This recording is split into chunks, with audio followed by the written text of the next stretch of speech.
சென்னையில் தீவிரவாதி கைது செய்யப்பட்டுள்ள சம்பவத்தில் பல திடுக்கிடும் தகவல்கள் வெளியாகி இருக்கிறது. இது குறித்த கூடுதல் விவரங்களுடன் இணைகிறார் எமது செய்தியாளர் சதீஷ்மணி. சதீஷ்மணி, இந்த கைது செய்யப்பட்டுள்ள இந்த தீவிரவாதி எந்த இயக்கத்தைச் சேர்ந்தவர், இவருடைய பின்னணி என்ன, அது குறித்த கூடுதல் விவரங்களை பதிவு செய்யுங்க சதீஷ்மணி.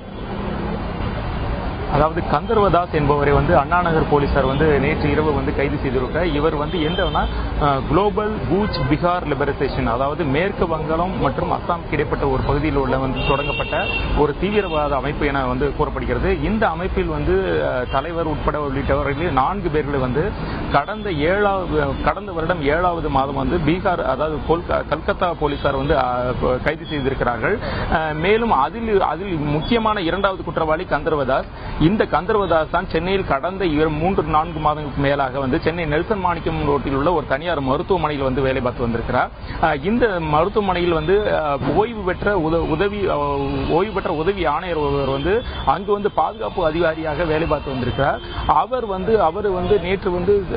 நேற்று அவர் யூடியூப் தளங்களில் சாதாரணமாக பார்த்துக் கொண்டிருந்த போது அந்த வீடியோவில் இவர் குறிப்பிட்டப்பட்ட இந்த தீவிரவாத அமைப்பு, அதாவது குளோபல் கூச் பிகார் லிபரேஷன் என்ற அமைப்பு வீடியோக்களை பார்த்துக் கொண்டிருந்த போது அதில் காட்டப்பட்ட புகைப்படம் அந்த தனியார் மருத்துவமனையில் வேலை பார்த்து வந்தவர் என்பது அவருக்கு சந்தேகம் ஏற்பட்டிருக்கிறது. இதனைத் தொடர்ந்து உடனடியாக அண்ணாநகர் காவல் நிலையத்துக்கு அந்த ஓய்வு பெற்ற பாதுகாப்பு உதவி ஆணையர் பாதுகாப்பு அதிகாரியாக அந்த பணியாற்றக்கூடிய அவர் உடனடியாக தகவல் தெரிவித்திருக்கிறார்.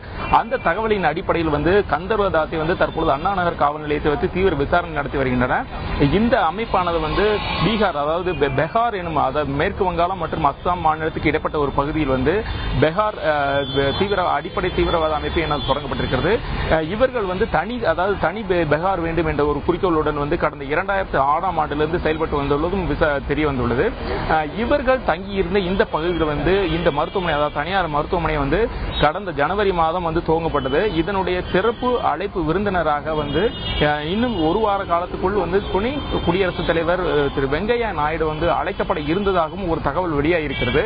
எனவே இந்த துணை குடியரசுத் தலைவர் வரவிருந்த ஒரு விழாவில் அங்கு தங்கியிருந்த ஒருவர் தீவிரவாதி என்றும் தடை செய்யப்பட்ட இயக்கத்தை சேர்ந்த தீவிரவாதி எனவும் அவர் கைது செய்யப்பட்டிருப்பது பெரும் பரபரப்பை ஏற்படுத்தியிருக்கிறது.